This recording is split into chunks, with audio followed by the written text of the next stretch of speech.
Bom dia, companheiros e companheiras. Eu sou o Daniel Damiani, sou do Rio Grande do Sul, sou professor da rede estadual, professor de Sociologia. Então, estou aqui na minha primeira conferência sindical da Correntes. Fui militante da juventude por muitos anos e ingressei no movimento sindical a partir do ano de 2013. Então, eu acho que quero começar essa fala por um ponto positivo, que acho que o que nos motiva para a batalha, em todos os desafios que foram colocados, que já foi referido aqui também, que é a intervenção da CUT. A intervenção independente da CUT na defesa dos trabalhadores. Eu acho que isso, muito se fala, inclusive o Lula, na fala do Sindicato dos Bancários, falou que o clima é muito parecido de 2013, né? 2003. E 2003, a postura da CUT nos impôs uma série de dificuldades para os trabalhadores. E eu sou de uma categoria que enfrentou o debate da desfiliação da CUT, né, semana passada.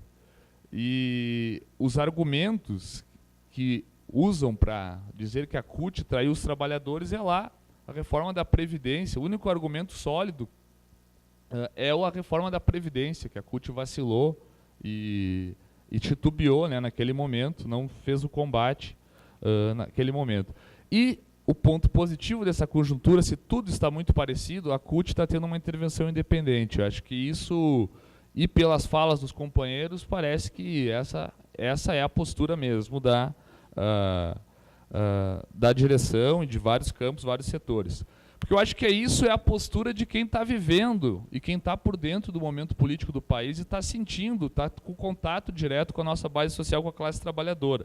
Então, tipo, e aí, do ponto de vista de quem, do meu chão de fábrica é a sala dos professores, desde a eleição da Dilma, né, a gente tem dado muita explicação, né? A gente só está dando explicação.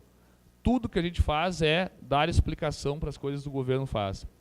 E os atos que nós tivemos até... E aí um fato exemplar, a Dilma foi no Rio Grande do Sul, a CUT, o MST mobilizaram 4.000 pessoas para a atividade, início da colheita do arroz orgânico do MST, e a CUT, a Dilma foi lá e defendeu o ajuste fiscal para a base do MST e da CUT que estava lá. Então, não tem nada nos arma para o combate. E agora esse argumento do economicismo, né, que foi o árabe ontem na abertura da nossa conferência reforçou, que mostra completa burocratização e afastamento da realidade de certas direções partidárias, de alguns setores do movimento sindical, e uma falta de compreensão que, de fato, mesmo que a gente não queira, governo é independente do partido, partido é independente do sindicato, e se o sindicato, se o partido não compreende essa situação, a gente vai acabar sendo patrolado, como as tentativas são, pelo governo e por uma política lunática que nos descola da classe trabalhadora. Então, acho que o ponto positivo é a CUT. Então, nós tivemos a Assembleia no dia 27, teve 1.538 votos pela desfiliação da CUT, 1.128 defendendo a CUT, né? Então, tem uma foto, acho que até a Nanda compartilhou, o ginásio dividido, de um lado os amarelinhos, do outro lado os vermelhinhos. Aquela foto ali não dá para perceber quem que tem maioria, né? Parece que está... Então, também tem esse ponto positivo, 1.128 representantes da base com a camiseta da CUT defendendo a CUT. Então, até eu brinco, se tivesse uma votação, qual central nós vamos, a CUT ganhava de novo. Então, o cenário não é um desastre, né? Mas é fruto de uma campanha que foi feita nos últimos, desde que a Conluta surgiu em 2010, de combate, trabalho pedagógico de combate cotidiano da CUT.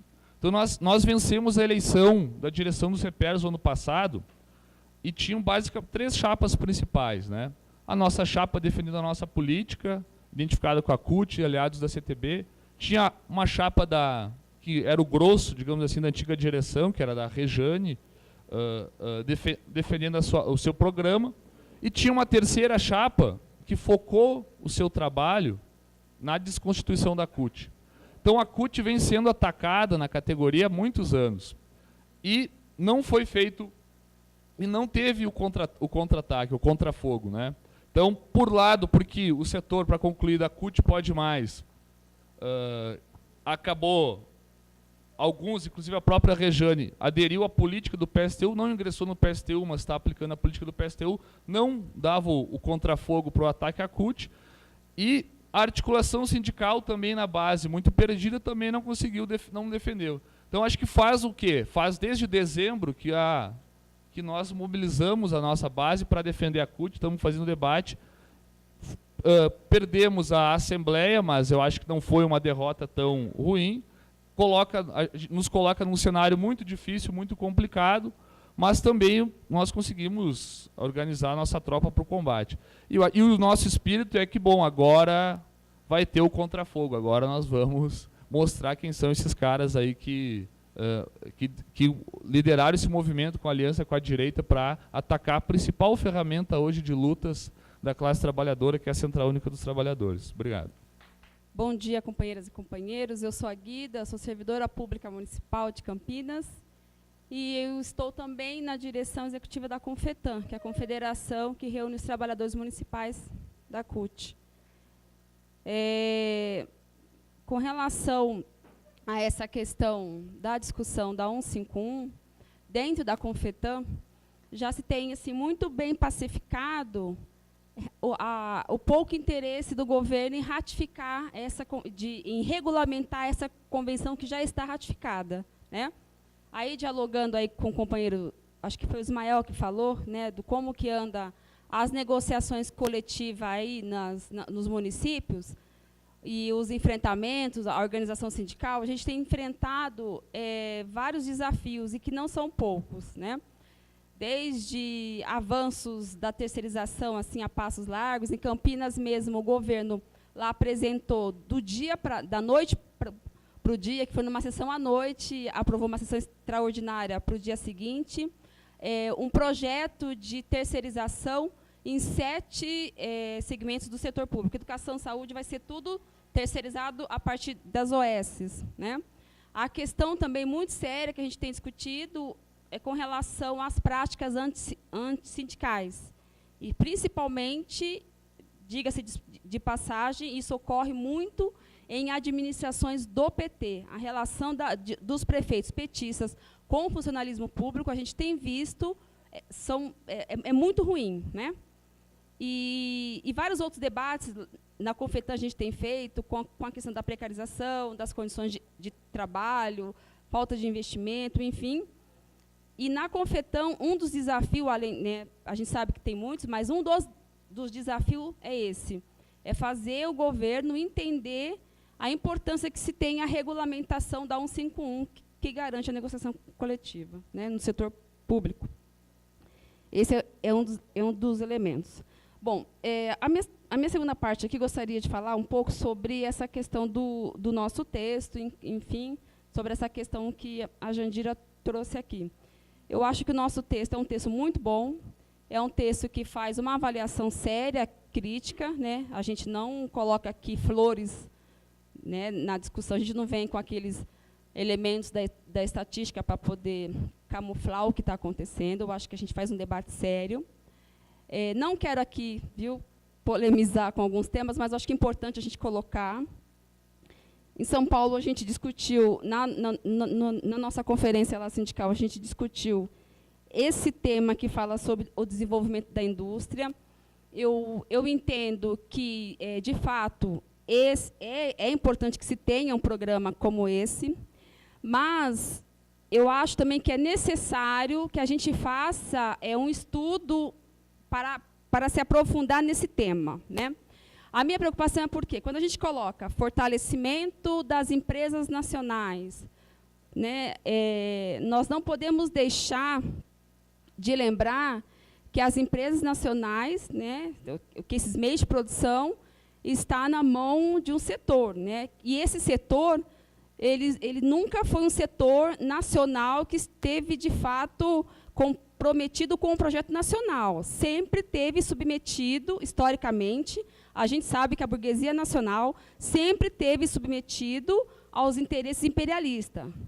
O próprio Florestan Fernandes, Caio Prado, fala bem isso. Quando a gente tenta dissociar a burguesia nacional do imperialismo, a gente está fortalecendo ambos. Por quê? Enfim, por conta dessa dependência que se tem.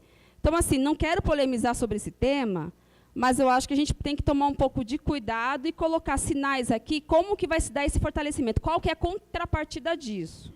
A outra questão também, que eu tenho dúvida, é com relação à desindustrialização. Então, a gente fala, quando a gente vai ver quais são as 5 maiores empresas do setor automobilístico, as 5 maiores empresas do setor de bebida, alimentício, enfim, a gente vê assim, que o Brasil está totalmente dominado por essas empresas imperialistas que estão aqui. E aí, qual que é a minha dúvida? É achar que desindustrialização e a questão do desemprego, que se começa a aumentar, até 2012 a gente tinha taxa de 5 e pouco, agora nós estamos com 6 e pouco, né?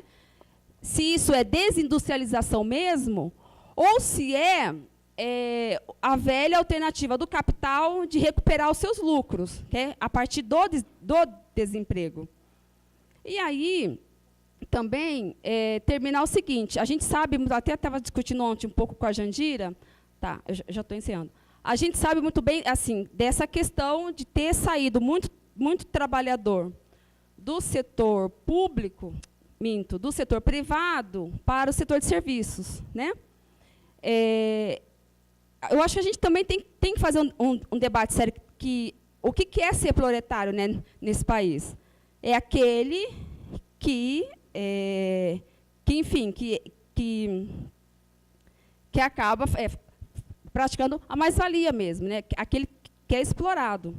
Então, esse também está no setor de serviços também. É óbvio que a gente tem que apontar, de fato, eu tenho todo o acordo com a Jandira, que a gente tem que ocupar o setor privado, enfim, a gente tem que avançar, né, em buscar esses trabalhadores, mas, por exemplo, o setor de transporte é um setor tido de serviço. Se a gente tem o controle lá, a gente para o país. Então, assim, só colocar essas questões, são dúvidas mesmo que eu tenho colocado, que eu acho que a gente tem que estudar um pouco mais. Não estou divergindo, que a gente não tenha que fechar contra essa proposta de desenvolvimento da indústria, eu acho que tem que ter, que na correlação de força é óbvio que a gente não tem nenhuma condição de estatizar as empresas, é óbvio, é isso, não estou colocando nenhuma medida dessa, mas também não deixar de levantar esses pontos, o perigo que a gente corre de não fazer esse debate mais aprofundado. É isso, obrigada.